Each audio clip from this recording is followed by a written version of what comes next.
ترکیہ کے صدارتی انتخابات میں نیا موڑ۔ صدر ایردوان کے سیاسی حریف نے صدارتی انتخابات میں ان کی حمایت کا اعلان کر دیا۔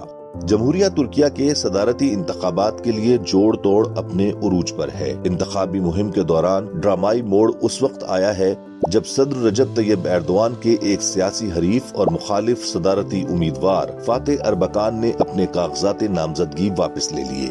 حکومتی جماعتوں کے جمہور اتحاد میں فاتح اربکان کی شمولیت سے صدر ایردوان کی سیاسی پوزیشن مزید مستحکم ہوتی نظر آتی ہے۔ فاتح اربکان سابق ترک وزیر اعظم نجم الدین اربکان کے صاحبزادے ہیں۔ نجم الدین اربکان صدر ایردوان کے سیاسی استاد اور پارٹی رہنما بھی رہے ہیں۔ صدر ایردوان نے نجم الدین اربکان کی جماعت رفاہ پارٹی کی جانب سے ہی پہلی بار استنبول کے میئر کا انتخاب جیتا تھا، جو ان کی سیاسی زندگی کا پہلا بڑا بریک تھرو تھا۔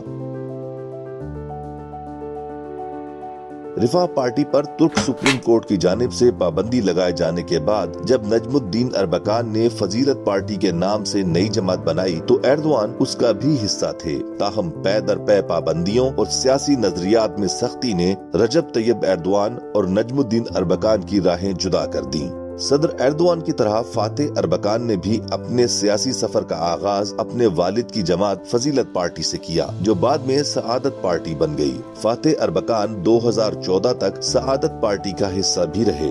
2018 میں فاتح اربکان نے ایک بار پھر نئے سرے سے رفاہ پارٹی قائم کی، جو 1983 کی رفاہ پارٹی کے احیاء کی ہی ایک کوشش تھی۔ ابھرتی ہوئی نئی رفاہ پارٹی 14 مئی 2023 کو پہلی بار انتخابی جدوجہد میں حصہ لینے جا رہی ہے، تاہم اب یہ جماعت صدارت کے لیے رجب طیب ایردوان کو ووٹ کرے گی۔